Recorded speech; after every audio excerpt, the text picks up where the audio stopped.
Hello and welcome to Beyond Japan, an interdisciplinary podcast that looks at the broad reach of Japanese studies from within and beyond Japan. This podcast is brought to you by the Centre for Japanese Studies at the Sainsbury Institute for the Study of Japanese Arts and Cultures, in collaboration with the University of East Anglia. I'm your host, Oliver Moxham, Project Support Officer at the Sainsbury Institute and researcher of Japanese war heritage. This week we are joined by Aike Rots, Associate Professor of Japan Studies at the University of Oslo, to discuss heritage making in Japan, examining how the process of heritagisation can secularise and politicise religious sites, such as Shinto shrines and natural areas of religious significance to Okinawan and Ainu communities, as well as the role of nationalism within heritage. We hope you enjoy the show. Good afternoon, Aike. Thank you for joining us on the podcast today. Thank you very much for inviting me. So, first of all, we'd like to know a bit more about you. Can you tell us about your area of expertise and how your interests have brought you there? Yes. So my name is Aike Rots. I'm an associate professor at University of Oslo, and I work here. I work on mostly on contemporary religion in Japan, also comparatively Japan, Vietnam, Okinawa.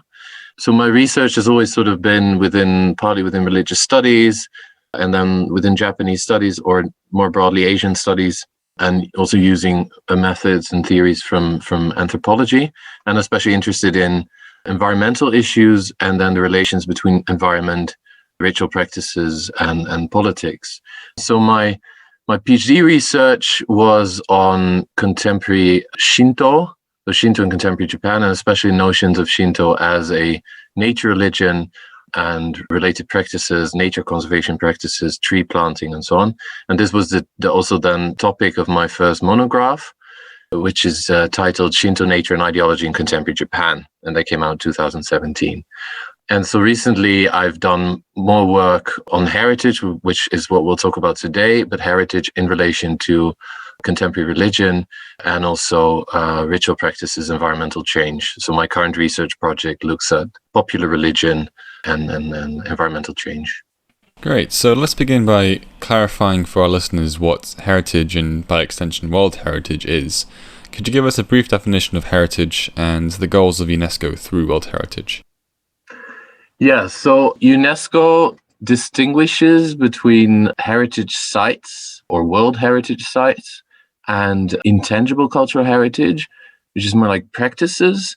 And the World Heritage List, they have a number of criteria for these, and a site has to be of outstanding universal value in order to be included on this list. And of course, that's how are you going to decide this? And this is something that has changed quite significantly since the first establishment of UNESCO, the World Heritage List, in the 1970s, and mostly European historic sites, buildings, ruins, and then later also came to include other sites, natural sites. And Japan has ratified the UNESCO World Heritage List in the 1990s, and has since also got several sites listed. And that is more than sort of what was originally included, but also then includes anything from sacred groves to modern industrial heritage, like old factories and so on. So what counts as outstanding universal value? That's something that's heavily debated by scholars, but also by heritage experts.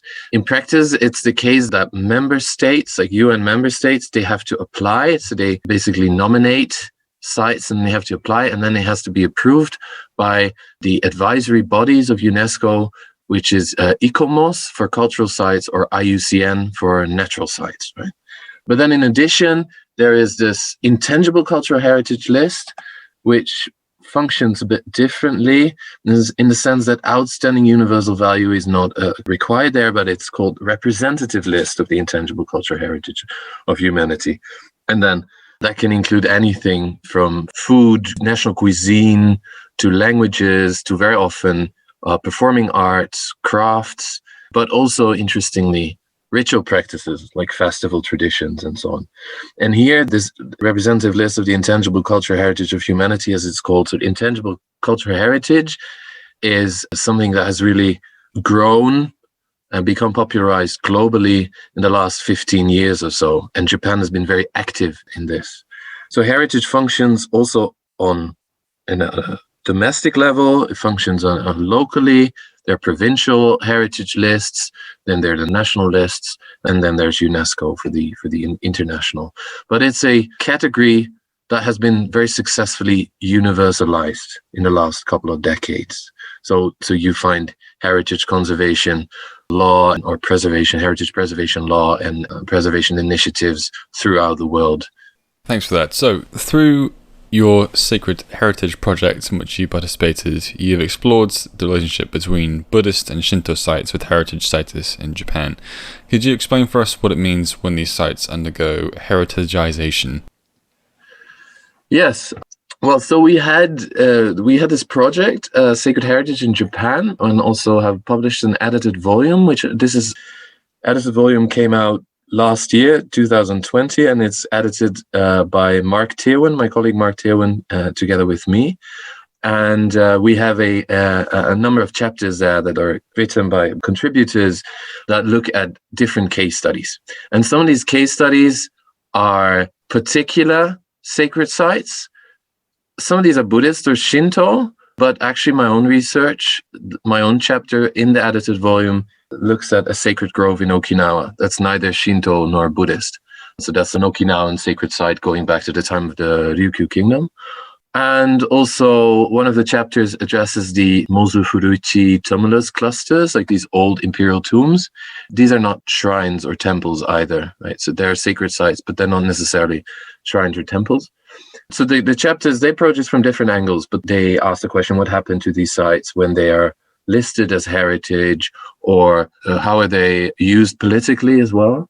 And then we had a couple of cases that looked not so much as sites, but rather as ritual practices, like a local festival tradition that then becomes UNESCO intangible cultural heritage, and to what extent the participants in this ritual, how this leads them to rethink what they're doing and maybe also change some of the practices.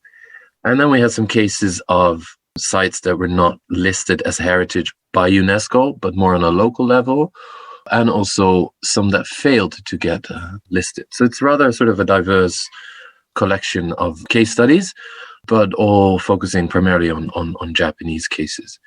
Now, in relation to your question, what does it mean to undergo heritagisation, right?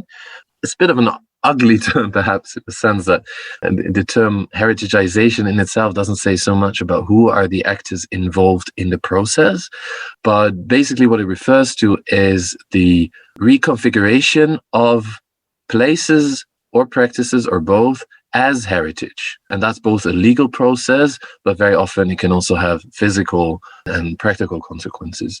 In the introduction to the edited volume, we actually use the term heritage making to stress that there are some actors involved who are doing this. But the argument is that by classifying sites and practices as heritage, and then the expectations, the possibilities, but also the challenges that come about sort of as a result of this process, that this is something that has happened or that has acquired new significance, global significance in recent years, and that this leads actually to the real transformation of sites and practices. So, religious sites in Japan have taken center stage of its heritage image with such sites as Mount Fuji, Itsukushima Shrine with its floating torii gate, and the entire temple city of Kyoto, to name a few. What has been the impact on these sites as a result of heritage status, particularly in regards to their function as religious sites, and how are they perceived by society? Yeah, to what extent heritage status, or especially UNESCO World Heritage status, affects the places in question, this is actually something that differs very much from place to place.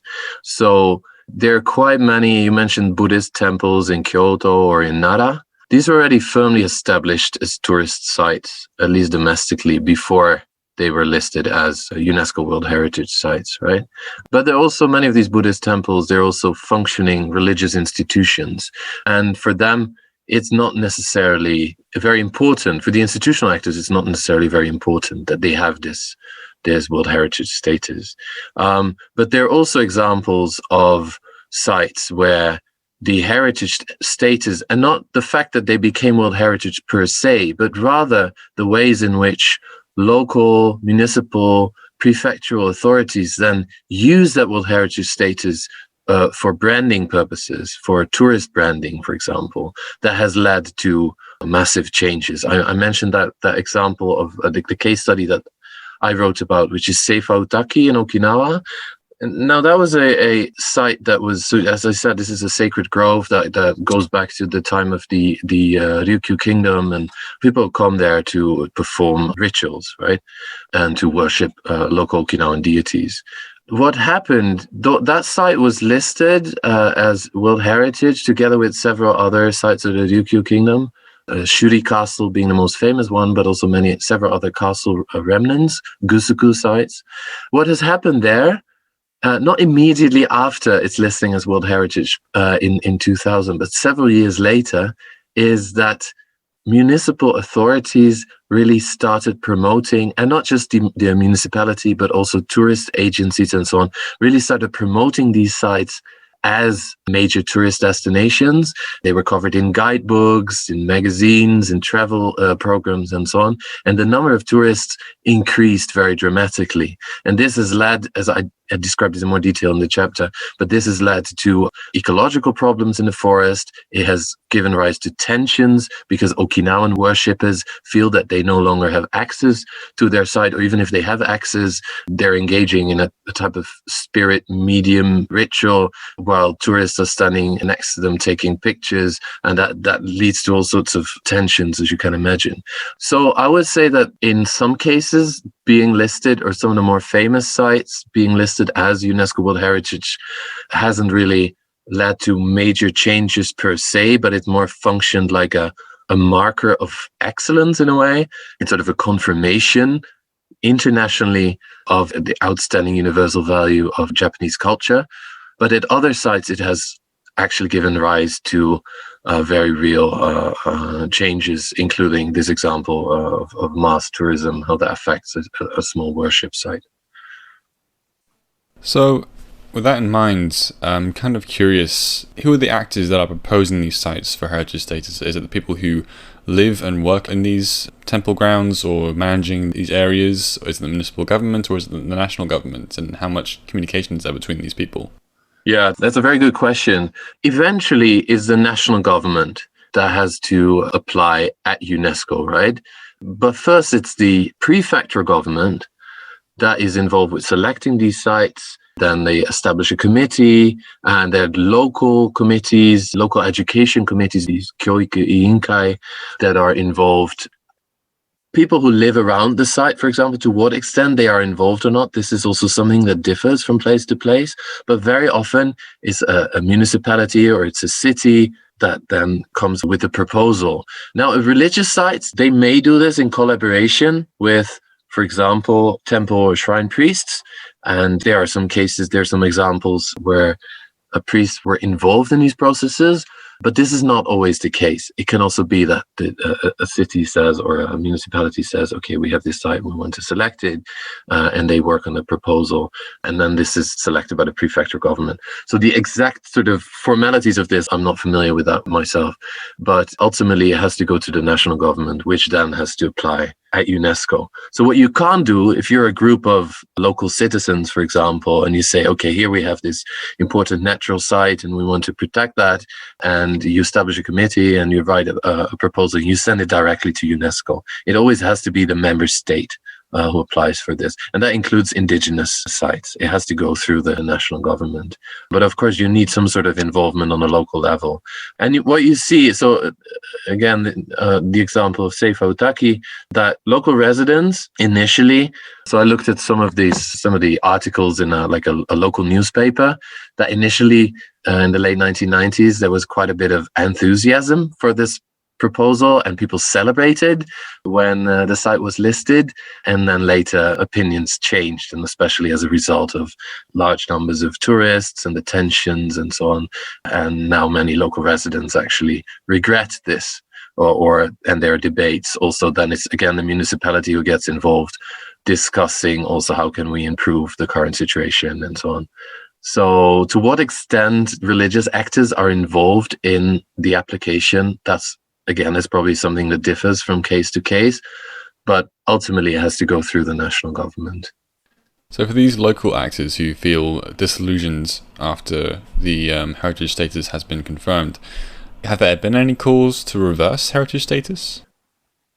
Do you mean by the local residents or do you mean by UNESCO?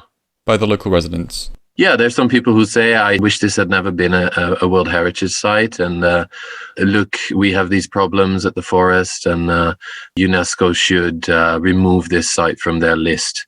There are, I think, as far as I know, 2 cases where actually sites were removed from the World Heritage List. And it really, that's not something UNESCO does very easily, right? There's a list of World Heritage Sites in danger. There's in fact also a list of intangible heritage practices that are endangered.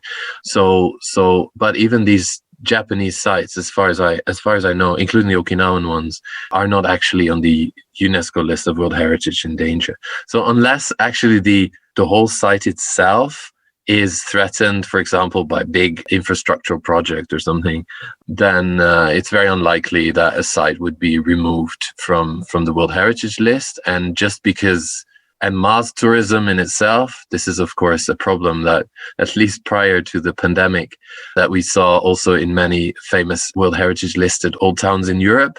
Think of Venice, think of Dubrovnik, where mass tourism really threatened in a way the integrity of the site itself. And also in Asia, think of Hoi An in Vietnam or Luang Prabang in Laos. That in itself is a problem that we see in many different countries, and that is no incentive for UNESCO then to get involved. But it's important also to keep in mind that UNESCO is actually not involved with the daily management of the site. This is still the local authorities. And people sometimes have somewhat unrealistic expectations of what UNESCO can do or how much they are in fact involved.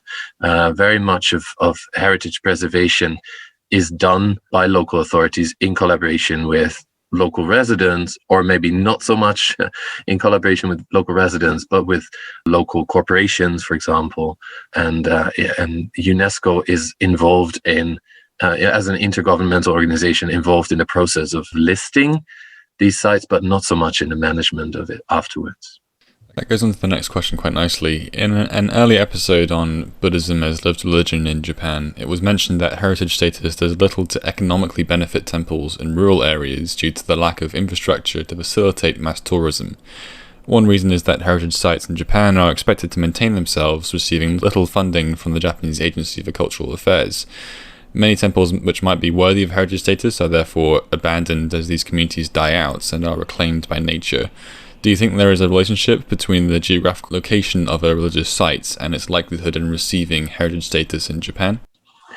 Yeah, it's interesting that you're referring to this earlier episode of your podcast, because that was Paulina Colata, and she's also actually one of the contributors to the edited volume, Sacred Heritage in Japan. And there she discusses the same topics that she talked about with you, about heritage that's listed at a prefectural level, but not at the national level, and certainly not at the UNESCO level, right? And Japan has a very elaborate system of also domestic heritage preservation with different categories and different ranks and so on. And in fact, some of this goes back to pre-war, even to Meiji period. And many of the sites that then are already listed as prefectural heritage or are on national lists, then at some point also can get nominated to UNESCO for World Heritage status. But this is not necessarily always the case.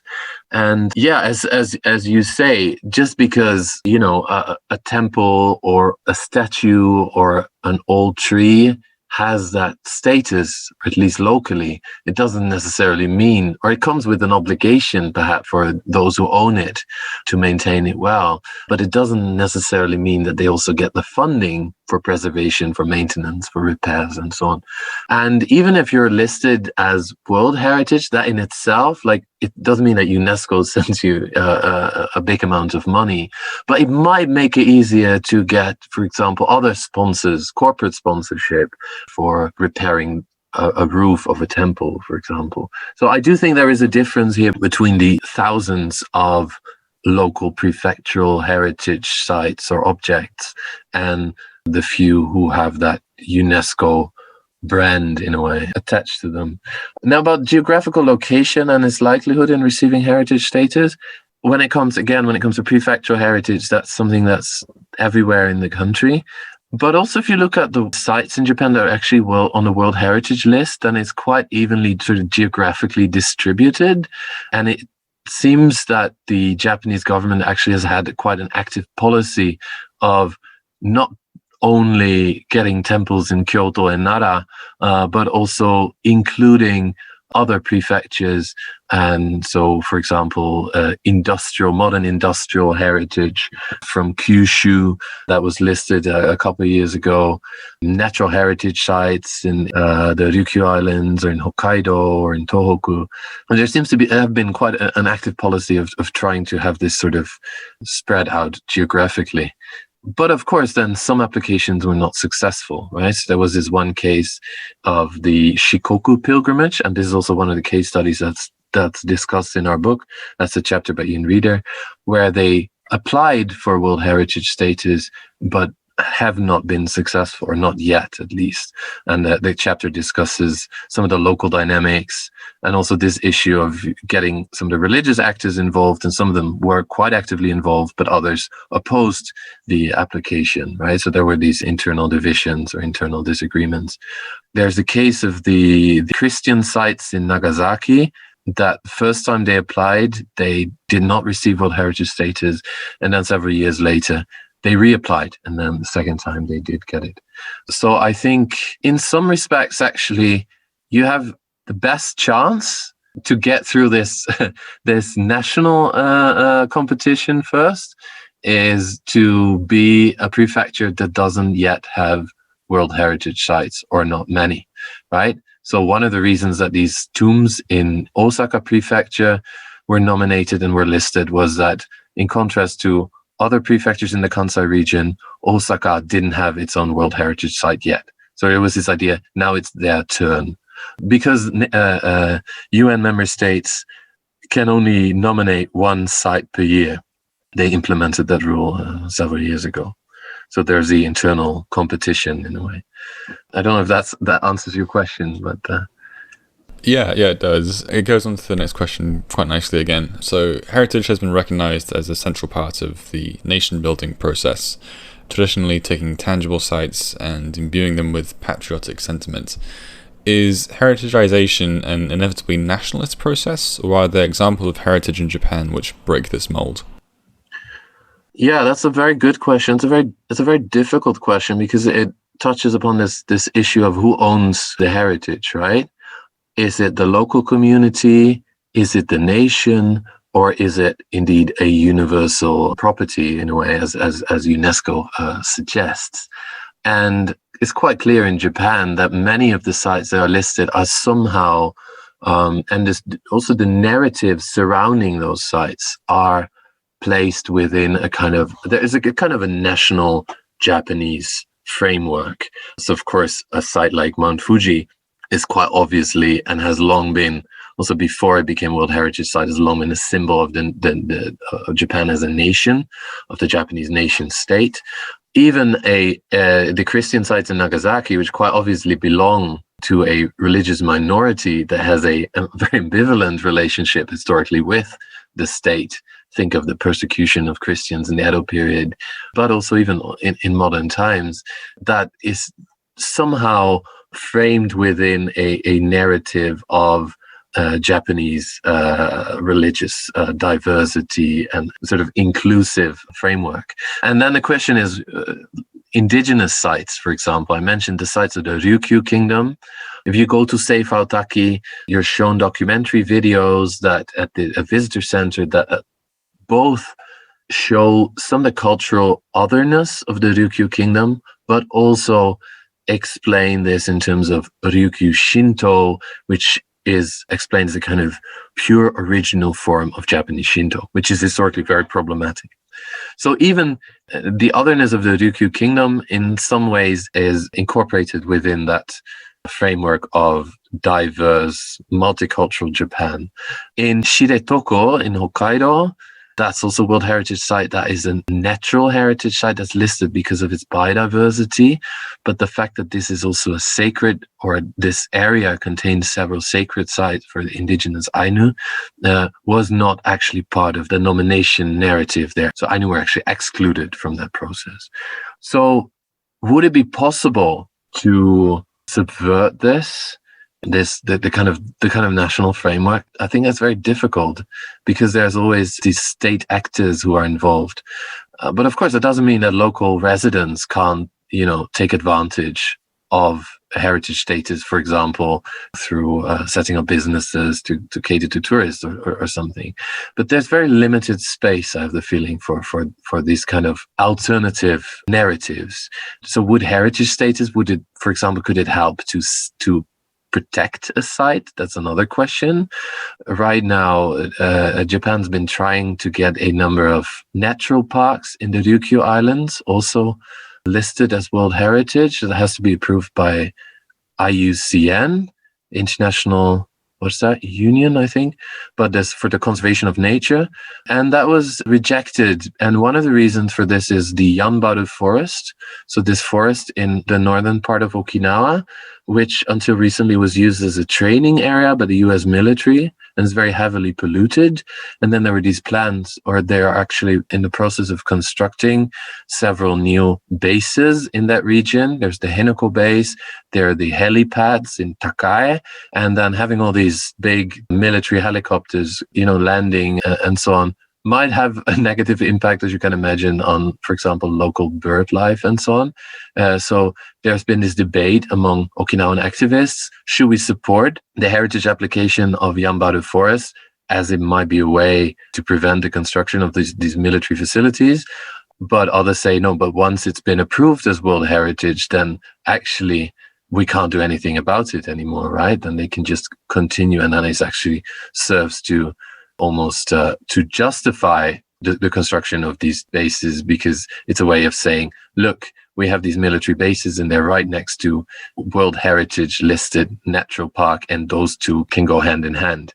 So there are all these debates then by local activists of whether World Heritage status can be used to actually protect these sites and to prevent the construction, in this case, of military facilities. But I think the space for, shall we say, for subverting the official narrative or for appropriating this, I think that space is very limited, at least in Japan. It may be a bit different in other countries. Yeah, I think it's quite easy as a tourist visiting these sites to forget about the very political nature of heritage and heritagisation. Thank you for answering all my questions, Aike. It's been a real pleasure. Before we finish the episode, could you share with us what projects you're currently working on? Yes, I'm currently working on a project that's called Whales of Power. That is an ERC-funded project. So I got a starting grant from the European Research Council. Sorry, the full title is Whales of Power, Aquatic Mammals, Devotional Practices and Environmental Change in Maritime East Asia. So this is a project that I started in 2019. It's 5 years, so it's in principle, until the end of 2023. And it's a group project. So I have 3 PhD candidates and 1 postdoc and myself, and then some visiting researchers. And we're looking at ritual practices, so-called folk religious or popular religious practices in contemporary, also a bit sort of historically, but mostly it's ethnographic. So in contemporary East Asia, and especially those that are related to the sea, to maritime religion, and then to animals. And the animals that we're looking at are marine mammals. So there are whales, there are dolphins, there's some other kinds of marine mammals. And my own work package within this project looks at whales, both living and dead, and the spirits of those whales in ritual practices, both in Japan and in Vietnam.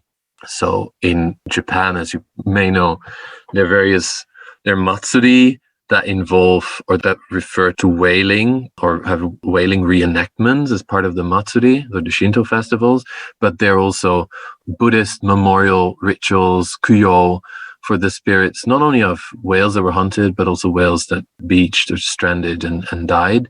And then historically, there have also been regions in Japan where people did not engage in whaling, but where whales were seen as the embodiment of maritime deities like Ebisu. So these are some of the issues that I'm looking at. And especially that last thing, that the whales are seen as the embodiment of maritime deities, this is very similar to worship traditions in South and Central Vietnam, where whales are worshipped by fishing communities as a divine maritime god, Om Nam Hai, the Lord of the South Sea, or Ka Om, Mr. or Lord Fish, as they call him, and where people believe that whales, or not just believe, have actually experienced that they were saved when they had shipwreck, and they were saved by whales. And when whales die on the beach, for example, they're given funeral ceremonies and their temples and their festivals and so on. So what I'm doing in this project is I'm comparing some of these ritual traditions, both in Vietnam and in Japan. And then I'm looking at ways in which these traditions are responding to and are affected by ecological change and also social economic change. So it's a comparative project. So we have people looking in different parts of East and Southeast Asia. A postdoc who's doing research in Indonesia, another PhD candidate in Vietnam, a PhD candidate who's currently doing fieldwork in Okinawa, is doing research on the dugong, a marine mammal there and historically seen as sacred, and its contemporary significance. So this is something I'm working on right now. We've had some challenges, as you can imagine, with the pandemic, not being able to, or having to postpone fieldwork, but hopefully that will be possible again next year. And I'm happy, maybe at some point we can do another talk more specifically about whales and about this project. Yeah, we'll definitely have to revisit that at some point, I think. Okay, good. Yeah. Great. Well, I'm sure we'll all be looking forward to that project. Thank you for answering everything. And yeah, it's been a pleasure. Thank you very much for this talk. You can find the link to Aike's research profile in the description below. Next week, we'll be joined by Professor Wolfram Manzenreiter of the University of Vienna to discuss Japanese diasporas, taking a look at what can be learned from diaspora communities both in the millions, such as those of Brazil and the USA, and in the thousands in areas like Mexico, Paraguay, and Canada. We will also consider the connection between these communities and their indigenous roots in Japan, as well as the relationship between historic Japanese migration and the strategies of the Japanese Empire. We hope you'll join us then. Thank you for listening.